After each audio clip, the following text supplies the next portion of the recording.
Pessoal, professor Cristiano aqui para mais uma aula, né, para a gente retomar aí o nosso tema da nossa última aula, imperialismo e neocolonialismo. Nós falamos na primeira aula lá, explicamos um pouquinho, né, sobre as transformações lá da Segunda Revolução Industrial, explicamos um pouquinho também sobre a formação do capitalismo financeiro, o capitalismo do monopólio, né, e o que era o imperialismo. Né? Agora nós vamos entrar aí, como foi feita a partilha da África, a dominação da África e da Ásia, né, e vamos falar um pouquinho da América também e dos conflitos que aconteceram frutos aí dessa dominação europeia, tá?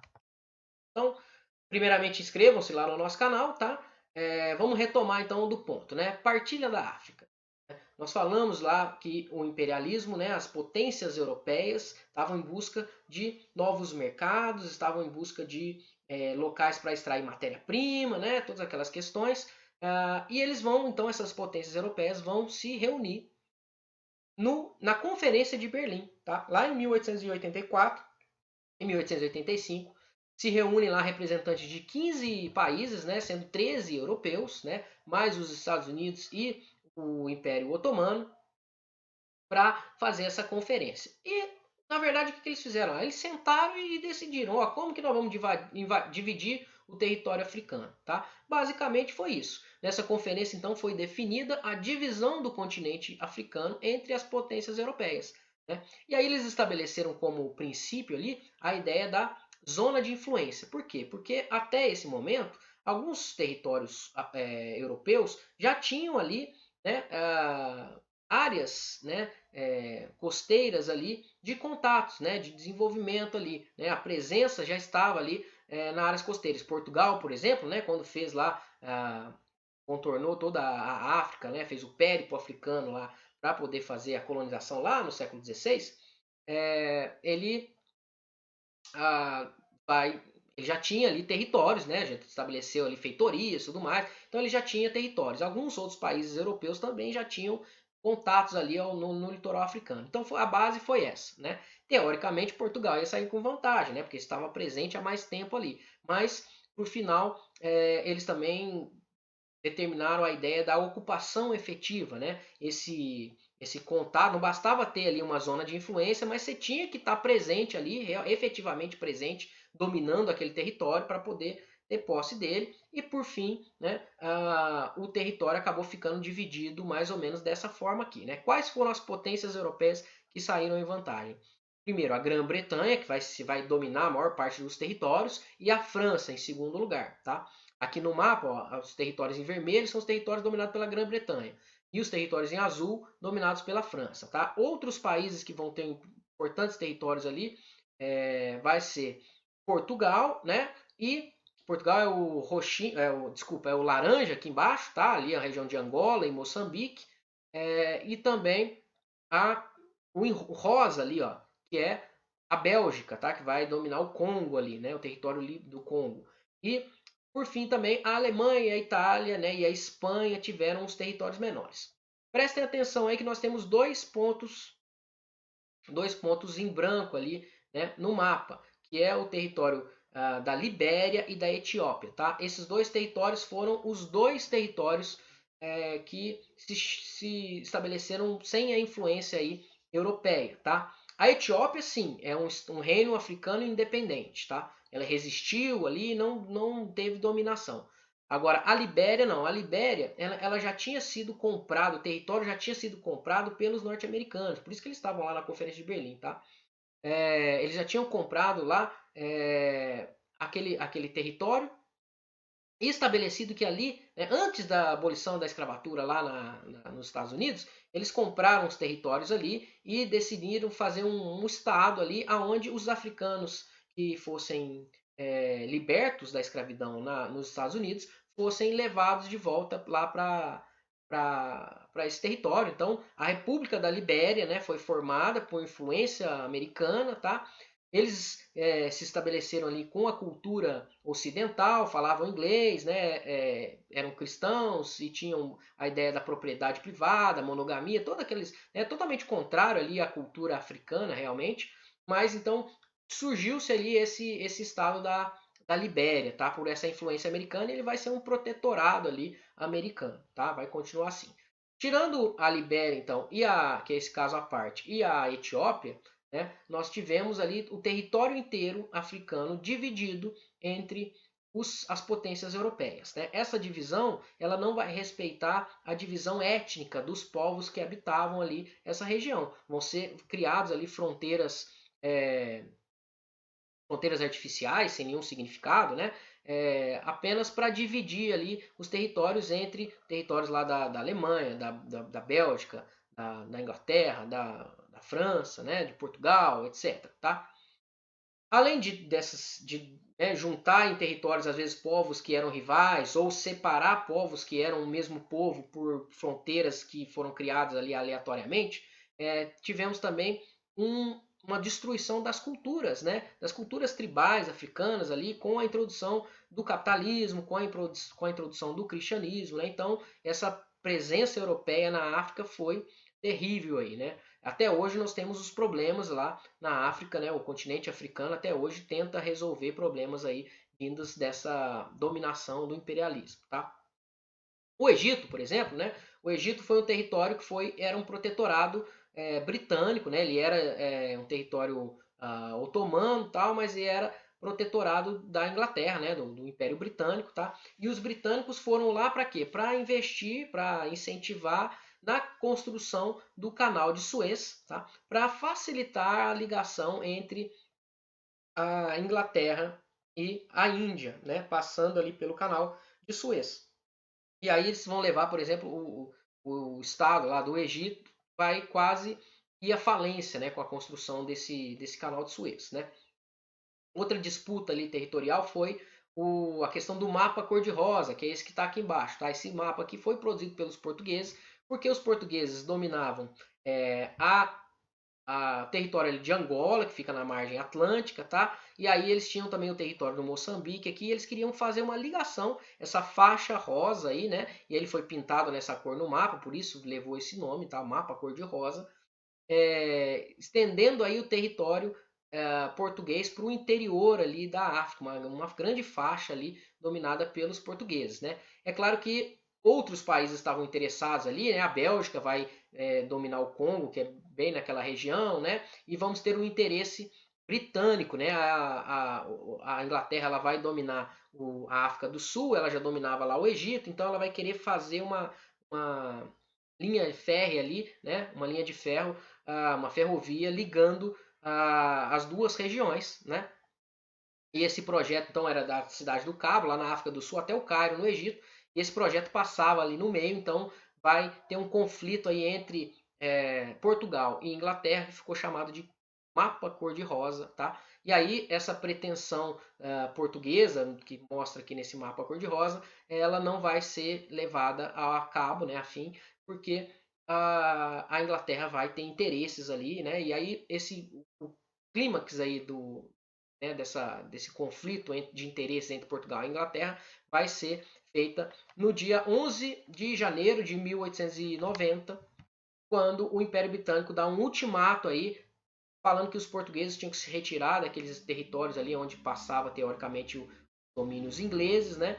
E aí Portugal abre mão, então, né? E aí vai perder muita popularidade, vai perder aí a importância ali, né? Ele vai baixar a cabeça aí para o Império inglês, né? Mostrando a força da Inglaterra nesse momento, tá?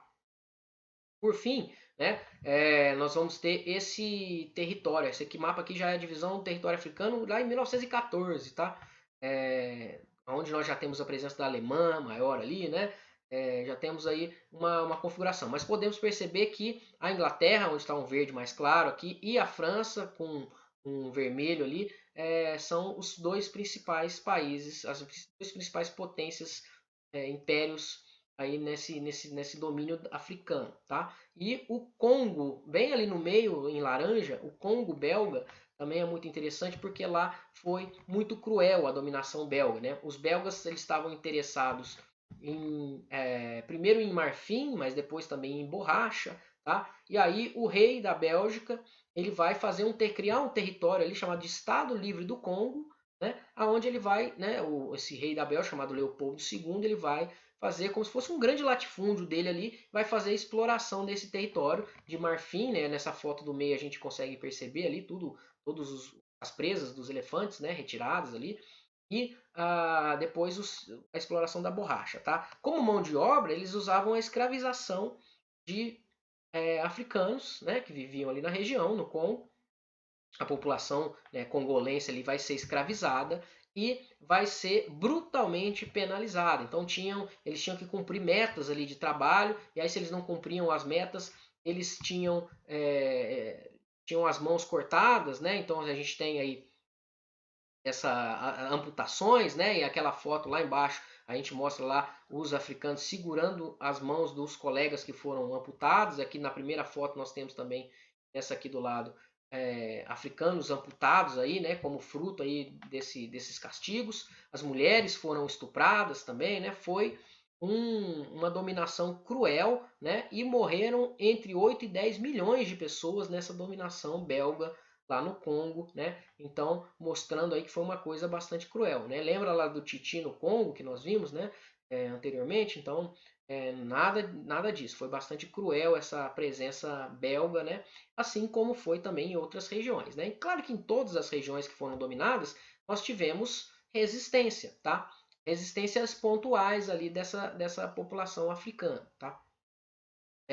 Nós tivemos também resistência de grupos que estavam colonizando ali, né? Como por exemplo a Guerra dos Boeres. A Guerra dos Boeres foi um conflito entre colonos holandeses que já estavam estabelecidos ali no sul da África do Sul, né? Na região ali do Cabo da Boa Esperança, e os ingleses que vão se interessar. Então, ó, lá no século XVII, a região ali do Cabo da Boa Esperança já tinha sido dominada pelos holandeses, tá?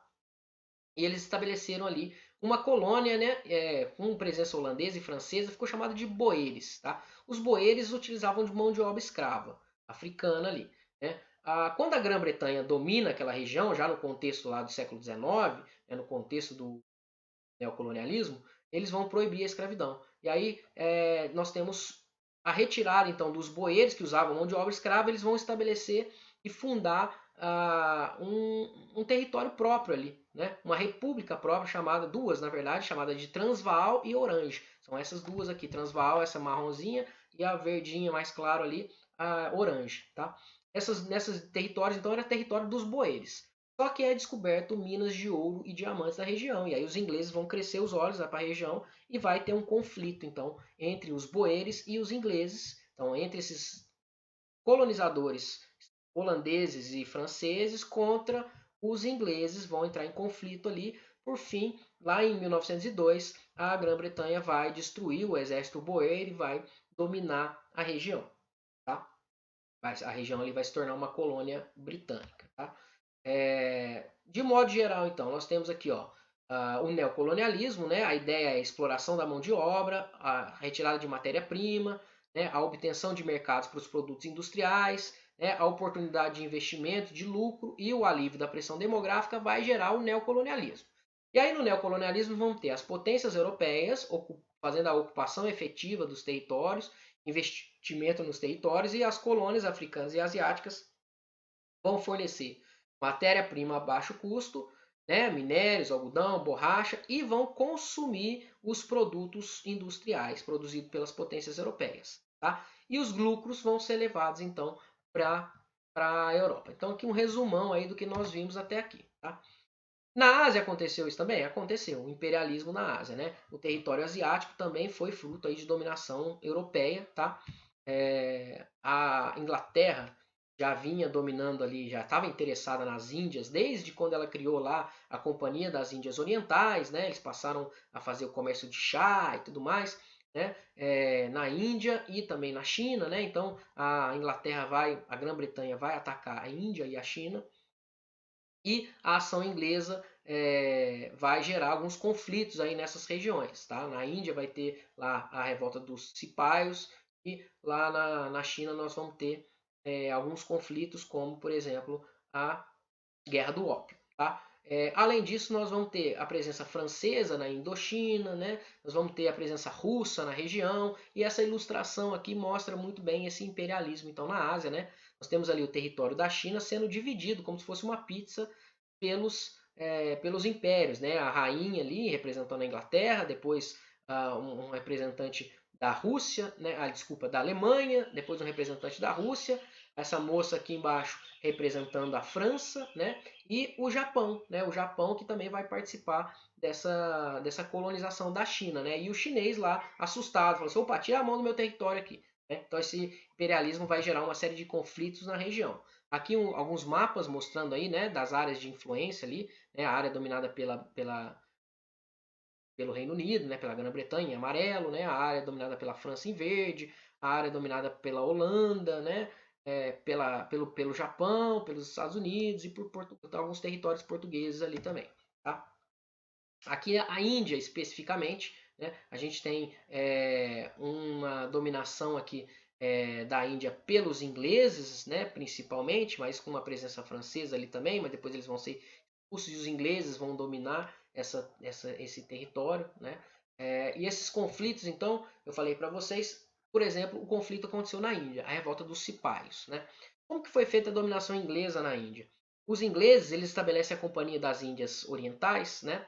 E essa Companhia das Índias Orientais contratava indianos chamados cipaios, né, para formar um exército ali e combater a resistência. Era essa a forma de dominação. Tá? Então, os cipaios eram soldados que eram indianos, contratados pela empresa, pela Companhia das Índias inglesa, tá? Para conter ali as revoltas locais. Né? Mas aí tudo bem, esses caras, né, são aqui representando os cipaios. Tudo bem, os cipaios começaram a ficar incomodados primeiramente com a presença de ter que dividir espaço, porque a sociedade indiana, né, ela é dividida lá em castas, né, tem aquelas divisões todas, e aí eles tinham que dividir espaço com grupos diferentes ali, né, que na sociedade deles é tudo dividido. Então isso já incomodava. Mas o incômodo maior vai ser com o desrespeito às crenças deles e aos costumes, né? Porque o exército inglês, né, o exército inglês lá dos cipaios, obrigava eles a usar um, um lubrificante, né, de base animal, né? E não sei se, né, na religião hindu a vaca é sagrada, né? Tem os animais que são sagrados lá, então você não pode tocar nessas questões. Isso ia contra a crença religiosa deles e aí eles vão se revoltar. Né? E vão se revoltar de um modo geral por essa dominação inglesa ali, e aí eles vão começar a atacar autoridades britânicas, né? Representantes do governo britânico, autoridades militares, autoridades religiosas também foram atacadas ali, né? Por esses cipaios, originando aí, então essa chamada revolta dos cipaios. Tá?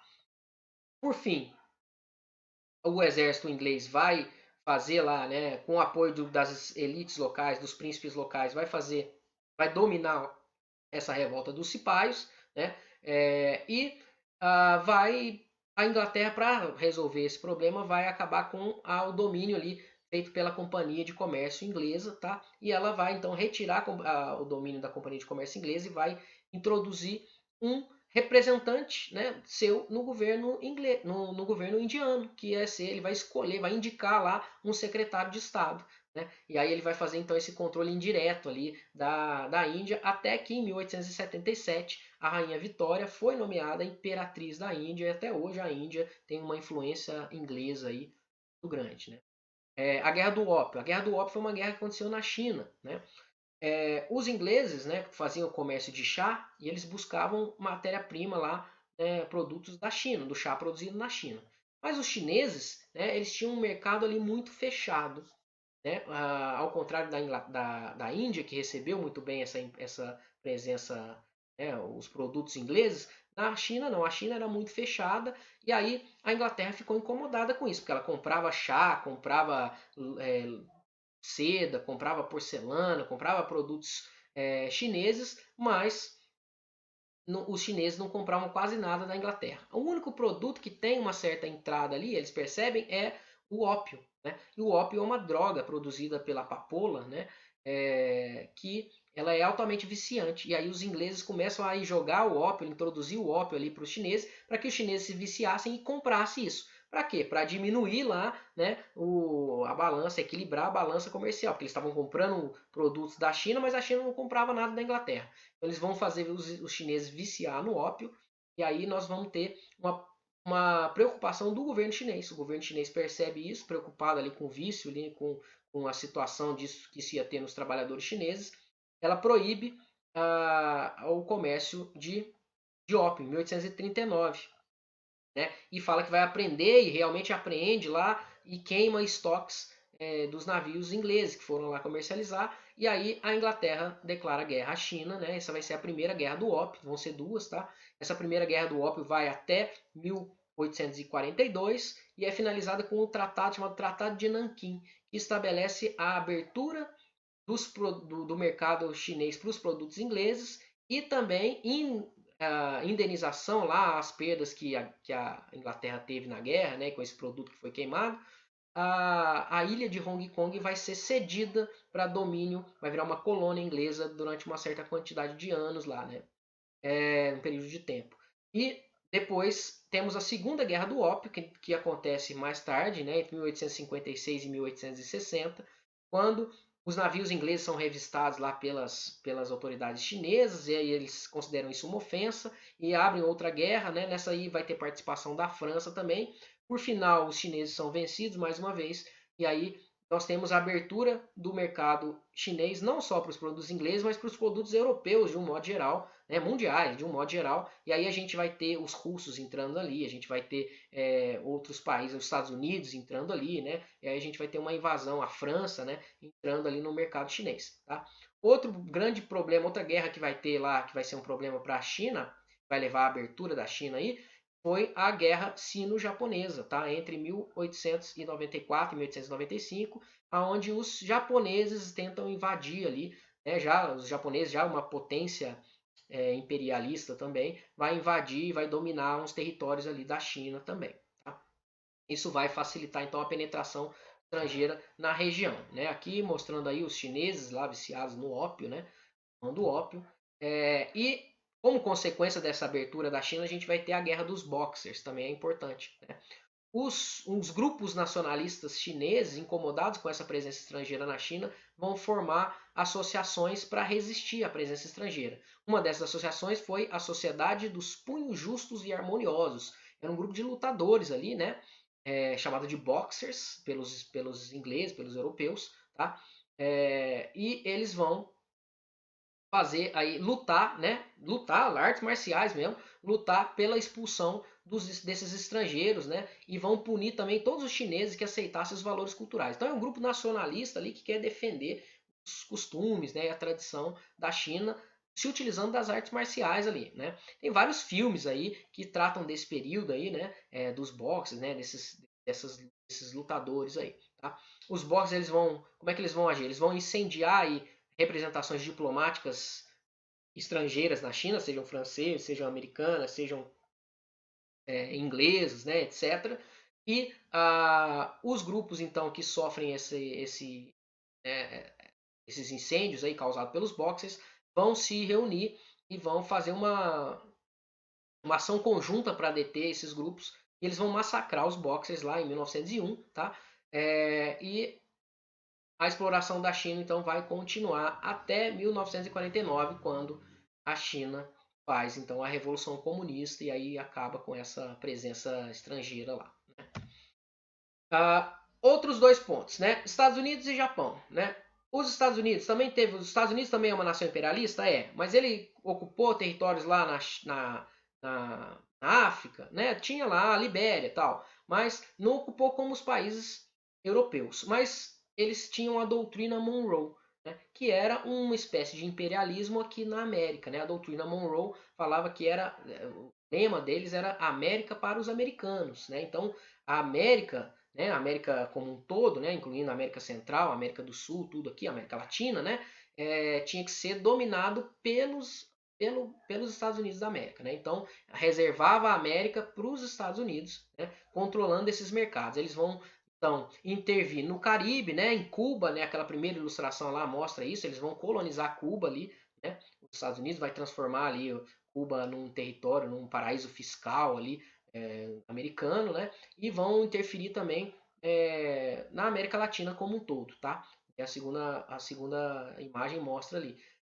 E também vão interferir lá no Pacífico, né? No Japão, nas Filipinas, eles vão ter alguma interferência ali também nos Estados Unidos dentro dessa política imperialista, né? Não na doutrina Monroe lá, porque não é América mais, mas também dessa ideia imperialista. O Japão, né? Eu falei que o Japão tinha passado pela Revolução Meiji, né? E aí na era Meiji eles vão se tornar uma potência industrial, tá? Então ele vai ter a partir da Revolução Meiji, tá? Eles vão ter uma abertura dos portos, então os produtos, o Japão que era tão fechado, né, ele vai se abrir, vai fazer contatos com o exterior, né, vai ter uma reforma educacional que vai zerar o analfabetismo no Japão, vai ter vai organizar também um exército, né, vai desenvolver uma indústria ali, e vai começar também a ser uma potência imperialista, né, atacando ali, né, a China e também áreas da Rússia, né? E vai conseguir dominar territórios nessa região também, né? Mostrando aí o imperialismo japonês, certo? Então, com isso a gente fecha essa matéria, né? A matéria de imperialismo. Entrem lá no nosso canal, no canal Amo História, inscreva-se no canal, né? E aí você sempre vai ter acesso aos vídeos assim que eles saírem, ok? Fechamos nossa aula por aqui hoje. Um abraço e até mais.